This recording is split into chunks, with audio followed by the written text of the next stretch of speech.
একটু বসেন না, একটু ভাবেন যে আমাকে চলে যেতে হবে, চলে যেতে হবে। এই কোলাহল, এই ব্যস্ততা, এগুলো থাকবে, থাকবো না আমি।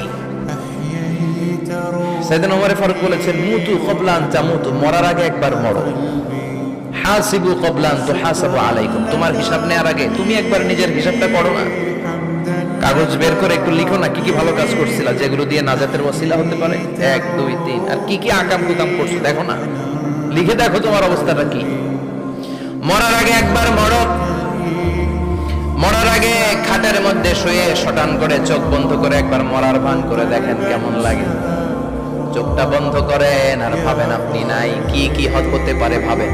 আপনার ছেলে মেয়েরা কান্না জুড়ে দিবে, আপনার প্রাণের স্ত্রী বিলাপ শুরু করে দিবে, বন্ধু বান্ধবের চিৎকার আর মাতম, স্থানীয় এলাকার মসজিদে ঘোষণা, অমুক এলাকার নিবাসী অমুক ভাই অমুকের ছেলে অমুক দুনিয়ায় নাই।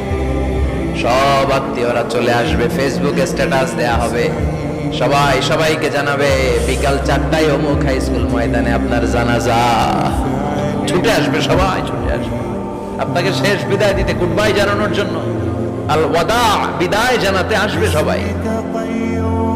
4 তাকবীর দিয়ে আপনার জানাজা হবে, অশ্রুসিক্ত জানাজায় আপনার বিদায় হবে। কাঠের খাটিয়ার মধ্যে করে কাঁধে তুলে আপনার কবরে নেওয়া হবে, আগে থেকে খুঁড়ে রাখা কবরটার মধ্যে আপনারে বিছিয়ে দেয়া হবে, বাঁশের কচি দিয়ে তার উপরে মাটির চাপা দিয়ে সব চলে যাবে। ভাবেন না একবার চোখ বন্ধ করে, this is the circle of life, this is the nature of life. এটা সবার হবে, আমার হবে, আপনার হবে।